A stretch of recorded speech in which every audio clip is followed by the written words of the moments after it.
Today in the Smugglers Room, we're going to change this ordinary piece of MDF into some Beskar steel. This is the way, and that's coming up.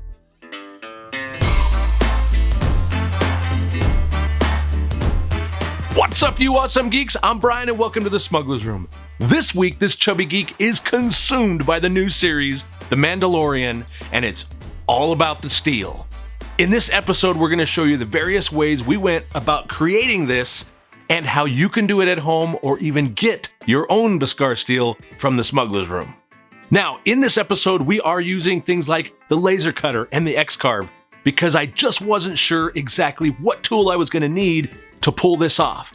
But stick with me through the episode because we do have a way for you to build this without those tools. Now, there's a ton of stuff to get to, so let's get after it.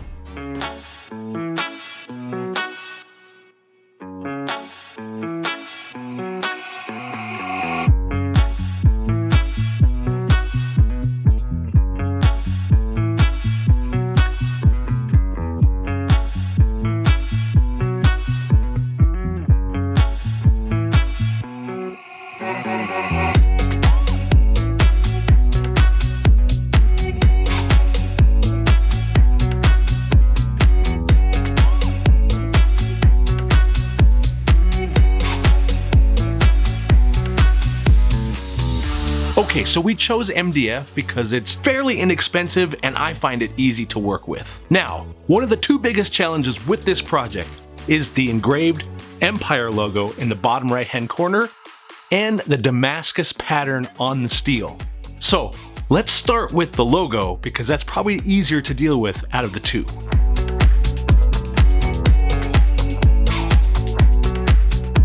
Now, if you have some kind of tool that can cut the logo for you, like a laser cutter or a CNC machine, it can make really quick work and be very exact. So I used my X-Carve to route out the Empire logo, but I realized that many of you don't have access to this kind of tool. So let's solve that problem. All right, so this is an Imperial logo pin, and we can use that in combination with our MDF piece to actually set it in place, and then it'll give us the shape we need when we create our mold. Now, there's a problem with my specific pin and why I didn't use it for this project. It's too big for the actual piece. I did these at 3.5 inch by 6.5 inch. That looked roughly about the same size as the Mandalorian when he's holding it in his hand. So I need a pin that's much smaller, and I found them online on Amazon, and they're about 1/2 inch in diameter to a full inch in diameter. The ones that I cut on the X-Carve is roughly 1 inch diameter. So you can purchase one of these. I'll put a link in the description below, and then you'll be able to inset this into your MDF. Now I need to tell you how you can do that. A Forstner bit will actually help you achieve this. It's one of my favorite bits to use with this kind of a project. It chews away the material around the outside, but gives you a nice, clean circle all the way down in. So all you have to do is drill the Forstner bit into the material at the same depth as your pin, and then you can set the pin in place flush with the top of the MDF, and you're good to go. The Mandalorian's Beskar steel has such a defined damascus pattern. So before we make the molds, I went ahead and ran a test through the laser cutter to see if I could achieve that pattern look. I really wasn't sure how we were going to get there otherwise. And for those of you that don't know what damascus is, and you're not addicted to forge and fire like we are, it's basically almost a wood grain pattern that appears on the steel. And it's done by taking multiple layers of steel and working them together during the forging process, and then when it's acid etched in the end, you get the grain pattern to appear. Now that's a pretty simple explanation of damascus, and there are a lot of different types of patterns out there. We're going for just a standard random damascus pattern over the top of the Beskar steel. Now we cut this with the laser, and I was really hoping it would turn out well, but there are two problems with this. Number one, I'm not thrilled with the pattern, and number two, you guys without lasers can't make this, and I solved that problem. But first, let's make some molds so we can cast. Okay, now one last step before you actually mold. You need to sand this down and seal it. It needs to be super shiny, it needs to be smooth, but sealing is the biggest key. MDF is super porous and it sucks up any moisture around it. So that's why you can't paint it unless it's sealed. And if you mold it without sealing it, the texture will not be as smooth.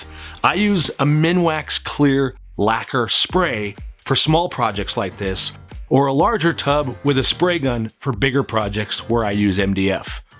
Now this is a really simple, straightforward one-part mold make. A simple foam core box, and we're using Mold Max 30, which is a 10 by 100 mix by weight. So it's good to have a scale for this.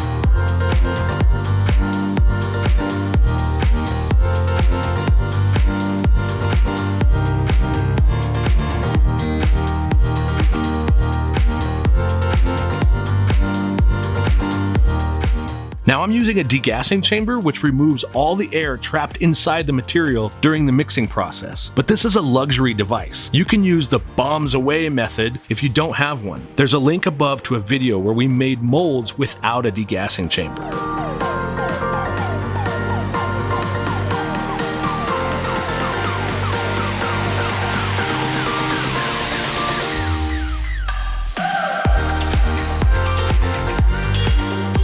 Once everything has set overnight and fully cured, you can pull the boxes apart and retrieve the master. A little cleanup and we're on our way to casting.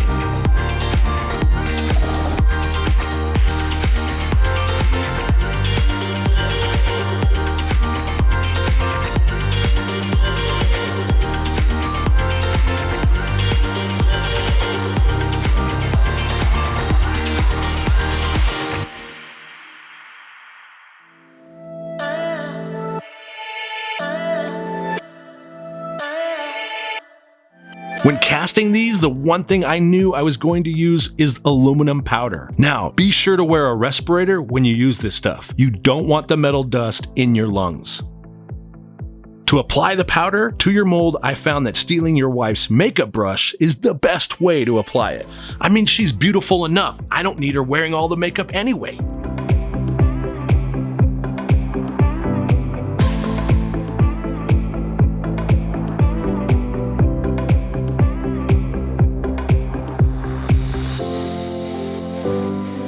Another aspect to this cast is using So Strong Tint Black. This tint add to the resin will allow it to cure gray instead of bright white, and that gives us a great base color we won't need to paint, and it allows a nice surface for the aluminum powder to shine against.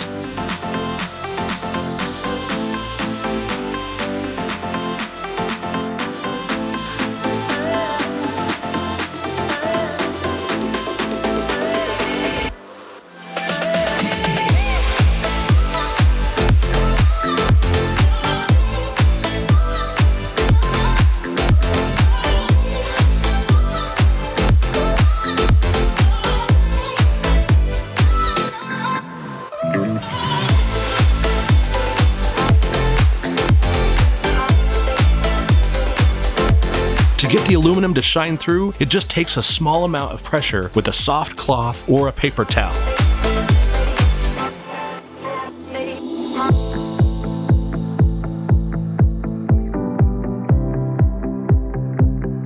Okay, so let's talk about achieving that Damascus pattern.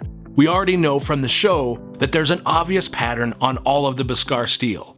And I'm not thrilled with the way the laser cutter cut it, and again, you can't do that. So what do? I'll be honest, I was pretty sure I wasn't going to be able to pull this off.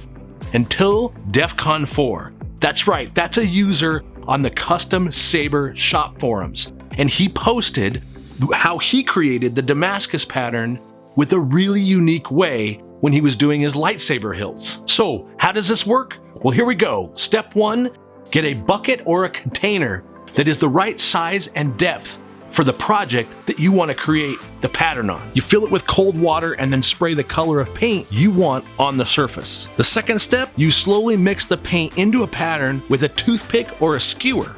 And third, you submerge the piece through the paint layer in one continuous motion. I just dropped mine in. Once you pull it out, you can shake off the excess water and then use a blow dryer. The water drops, if they're not dried off, will remain, and you can't wipe it with a towel right away or you'll smear the pattern. This technique works pretty well, and if you change the container with the water, you can alter the direction of the pattern. The paint in the bucket of water technique has all kinds of prop possibilities, from armor to swords and so on. I'm so happy to have found DEF CON 4's post on how to do this, so thank you very much for sharing that with the community.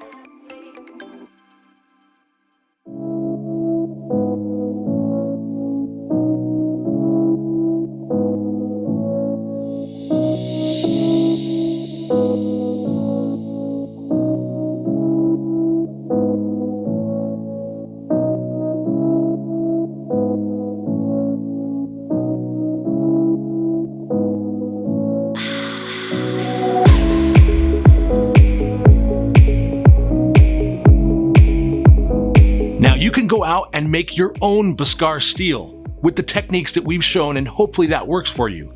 Or you can buy them from us. That's right, we have them on our store right now. You can buy them unpainted without the aluminum, you can get them with the aluminum, or you can get them fully done with the Damascus pattern on it.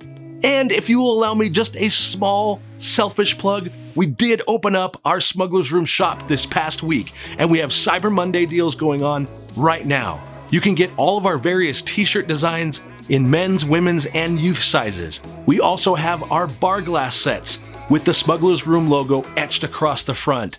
And our droid dome and dome kits are available on the site, so give those a look today. Geeks, we really hope that you will try out this project. And whether you buy them from us and paint them, or you build them from scratch yourself, we hope that we've shown you the tips and techniques of how you could achieve this at home. Now all we have to do is figure out somewhere really safe and secure that we can put these. Oh, like this! But that'll have to wait until the next time we build something out of nothing.